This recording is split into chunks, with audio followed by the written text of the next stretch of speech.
Welcome to the Rusted Garden Homestead. This is a 17-inch raised bed. Today I'm going to show you how to fill this in the least expensive way. We'll talk about a couple of principles to make this a lot less expensive, but also very effective. This is going to hold water, retain moisture when we set it up, and that's really, really important.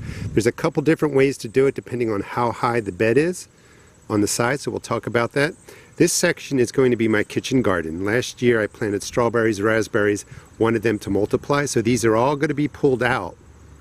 Some of them are going to be held in this new raised bed, and then I'm going to redesign this whole area. But if you were to go and buy potting mix and fill out something this size, it's going to cost you a fortune, and it's almost not worth growing vegetables because the cost is so high.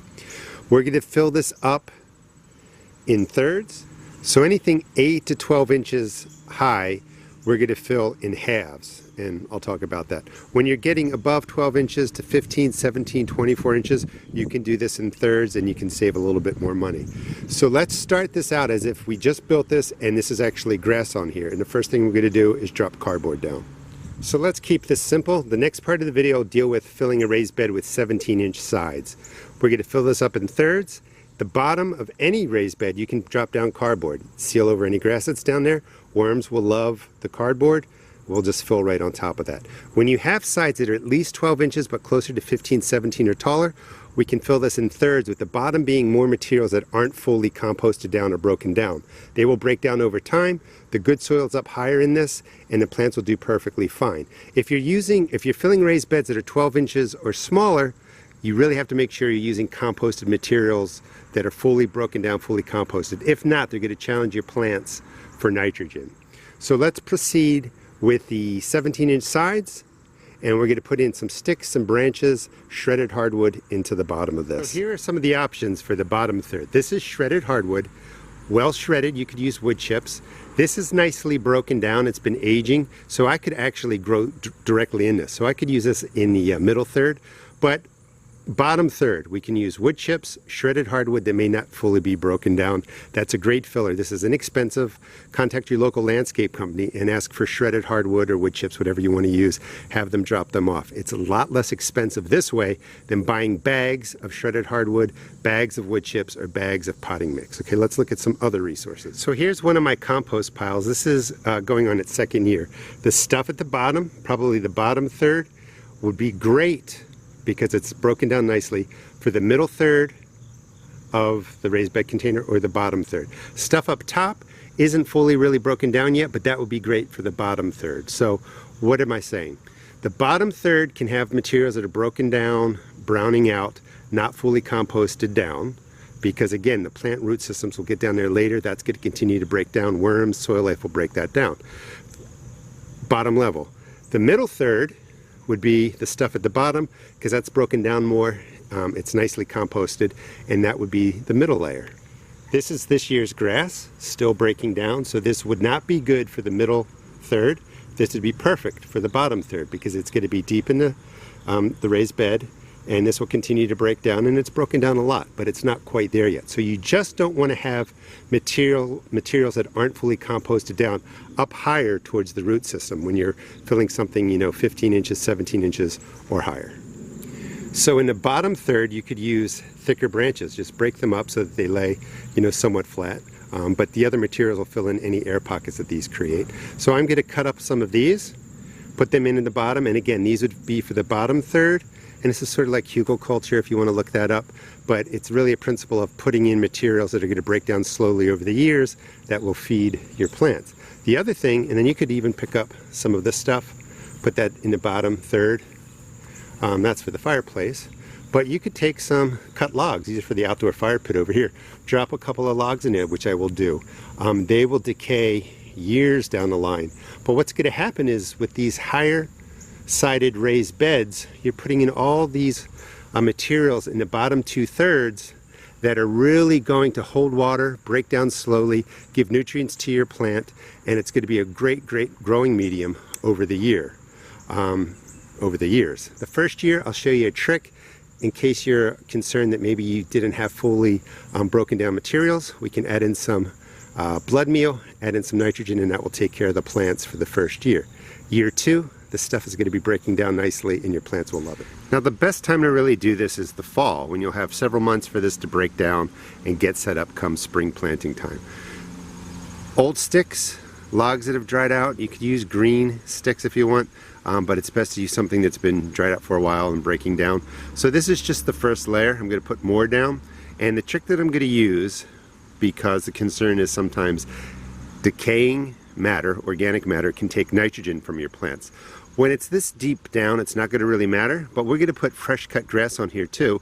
That will fill it up, but it's going to give this whole area some nitrogen to help this break down over the next 4 or 5 months.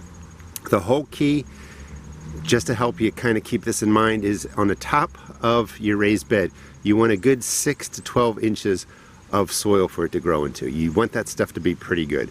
The reason I say pretty good, because in the middle of this, we're just going to put down any dirt that's around your property. And I'm basically going to edge out some of my flower beds, put that dirt in there. That doesn't have to be super great stuff.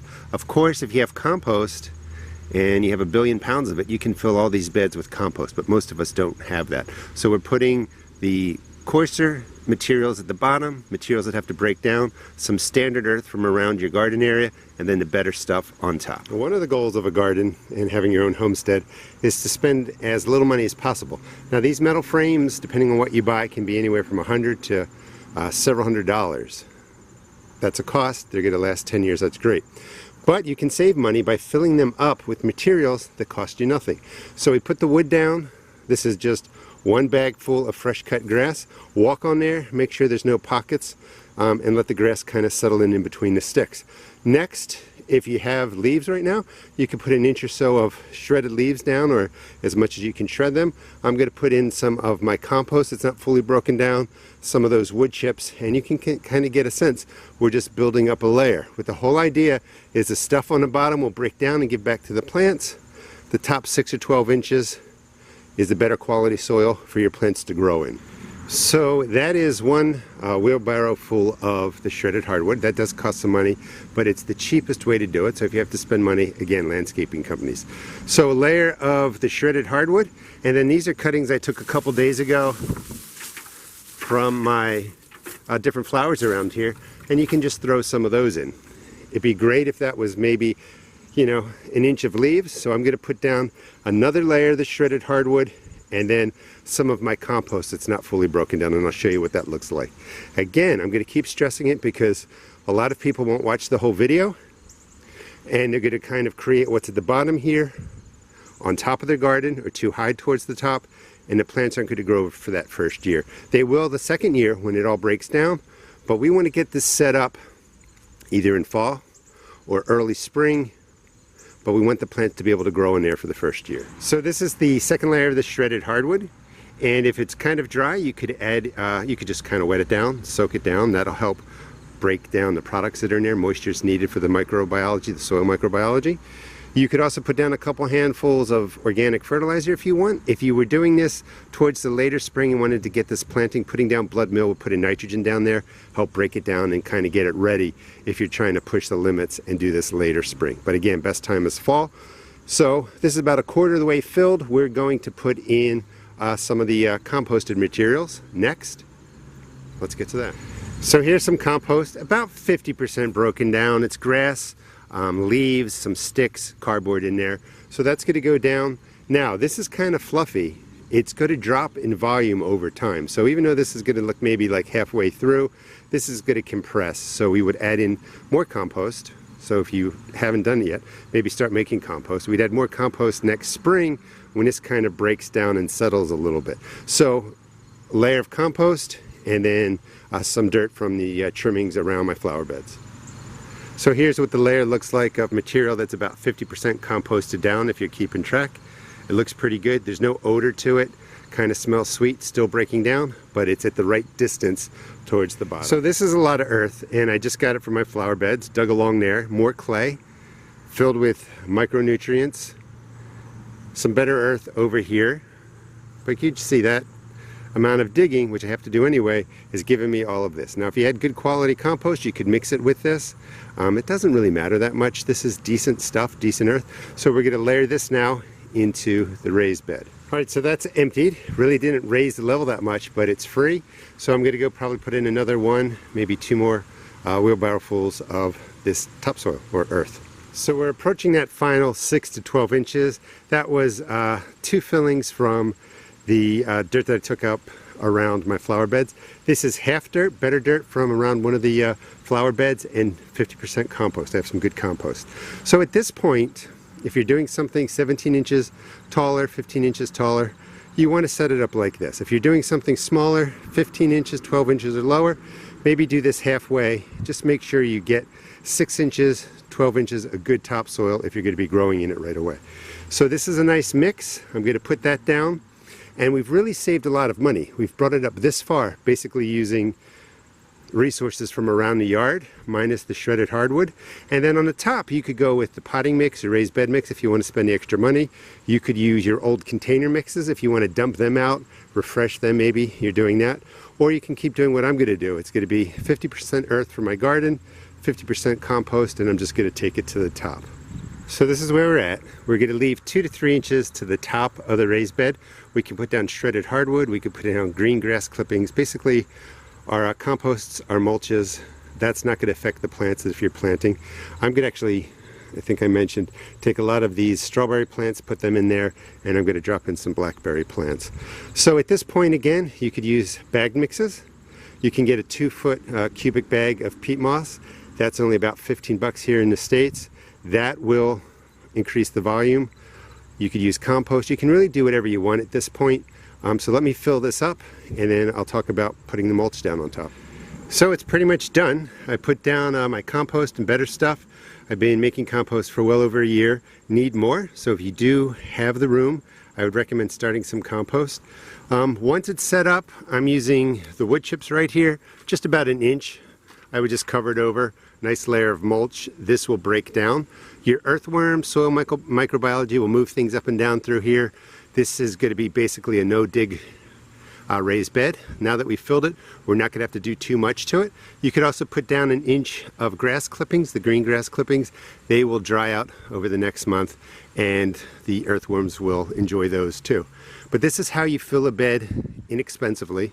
This is a lot of volume in here, and it would have been easily hundreds of dollars, maybe not quite 200, but at least I think 100 bucks in bagged materials to fill this up. So use the resources on your property.